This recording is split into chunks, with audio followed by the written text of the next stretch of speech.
ini saya akan membahas mengenai PPT yang saya buat, diagram PV yang disusun oleh saya sendiri, Muhammad Taila, dari Prodi Teknik Otomotif Pagi semester 4. Oke, langsung saja kita masuk ke pembahasan. Ini ada daftar isi. Yang pertama pendahuluan, 1 latar belakang, 2 batasan makalah, 3 penyusun masalah. Yang kedua adalah dasar teori, yakni ada pengertian diagram PV. 3 adalah pembahasan cara menghitung diagram PV, kata penutup, kesimpulan, daftar pusaka, video seputar materi. Yang pertama yakni latar belakang, cara benar perlu analisa latar belakang. Diagram PV dianggap sebagai siklus ideal. Siklus udara mengenal beberapa keadaan yang sama dengan siklus yang aslinya. Misalnya mengenai proses perbandingan kompresi, pemilihan temperatur dan tekanan pada suatu keadaan, dan penambahan kalor yang sama bersamaan. Jadi di sini itu titik beratkan pada diagram PV itu sebagai perhitungan untuk pencampuran bahan bakar diesel secara akurat.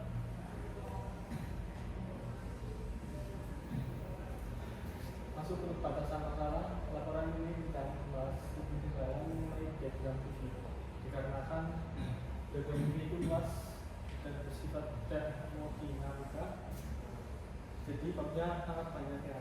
Saya ambil PPT ini sesederhana mungkin. Yang kedua, diagram PV di sini hanya untuk mesin 4 langkah diesel. Next. Perusahaan masalah, manfaat diagram PV di bidang otomotif. Kedua, alternatif penggunaan selain diagram PV. Next. Ini adalah teori. Diagram PV adalah sebuah grafis yang memvisualisasikan hubungan antara tekanan atau yang biasa disebut P dan volume atau V dari suatu sistem termodinamika pada kondisi tertentu. Diagram ini sering digunakan untuk menganalisis dan memahami berbagai proses termodinamika yang terjadi pada sistem, seperti perubahan suhu, tekanan, atau volume. Di sini ada gambarnya, diagram PV apakah seperti ini bentuknya. Nanti saya akan jelaskan di slide selanjutnya. Next. Nah, di sini ada pembahasan siklus aktual diesel atau siklus diagram PV. Di sini kita mulai dari pertama. Yang pertama ada pada posisi piston titik mati di bawah, titik mati atas menuju ke bawah, dan posisi katup X tertutup sedangkan katup in terbuka, dan menghisap udara dan bahan bakar menuju sini. Terus selanjutnya langkah kompresi. Di sini akan menuju ke atas. Nah, kompresi akan posisi katup tertutup semua maupun in dan X itu akan menuju ke atas. Di sini akan terjadi pemampatan udara atau pemampatan kompresi udara dan bahan bakar. Di sini akan mengalami suatu perubahan suhu ya, dikarenakan kompresi yang sangat tinggi, dan akan mengalami pembakaran secara otomatis tanpa adanya fusi. Nah, lanjut turun, buang, akan mengalami terbukanya pada katup X dan meneruskan sisa-sisa pembakaran ke knalpot. Siklus ini akan bekerja selama berulang-ulang sesuai dengan kebutuhan si pengendara. Next. Ini ada kelebihan dan kurangnya. Diagram PV memiliki beberapa kelebihan yang membuatnya menjadi alat yang sangat berguna dalam menganalisis dan memvisualisasikan proses termodinamika, di antaranya sederhana dan mudah dipahami. Diagram PV adalah alat visual yang sederhana dan mudah dipahami, penggambarannya yang intuitif memungkinkan untuk memvisualisasikan dengan jelas bagaimana perubahan volume dan tekanan berhubungan dalam suatu sistem termodinamika, termasuk proses isobarik, isotonik, isotermal, dan adiabatik. Ini memungkinkan insinyur dan ilmuwan untuk menganalisis berbagai situasi termodinamika dengan menggunakan satu alat visual yang sama, memudahkan pemahaman hukum termodinamika. Diagram PV membantu dalam memahami dan memvisualisasikan hukum termodinamika seperti hukum Boyle, hukum Charles, dan hukum gas ideal.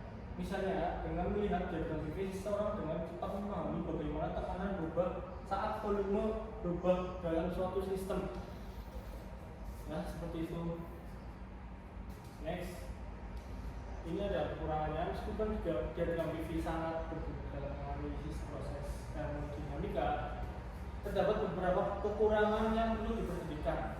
Yang pertama, tidak mewakili semua jenis proses.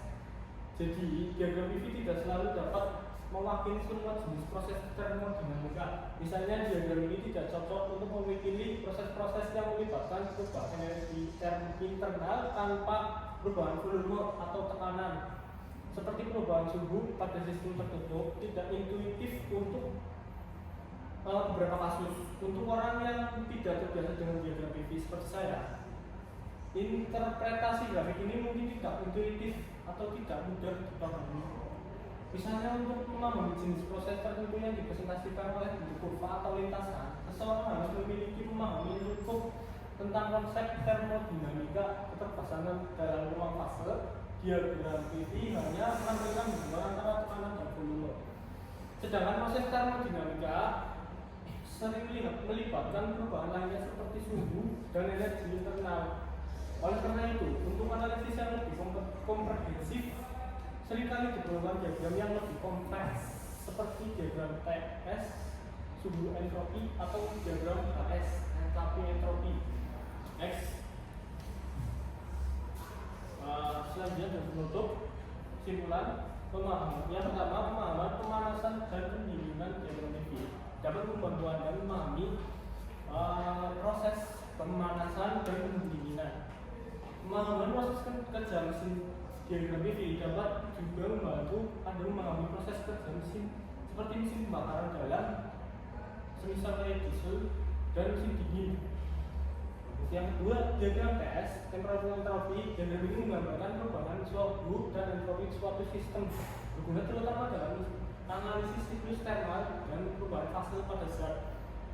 Diagram ini juga sering digunakan dalam perencanaan sistem termal seperti siklus Rankine dan siklus refrigerasi.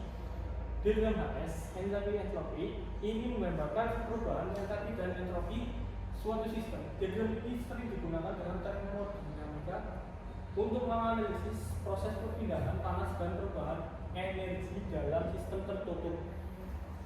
Next. Nah, di sini saya menggunakan link atau blog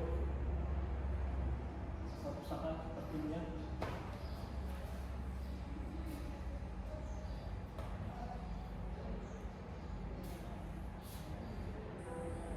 21. Gambar berikut adalah siklus yang dialat. Sekian dari video saya, kurang lebihnya mohon maaf.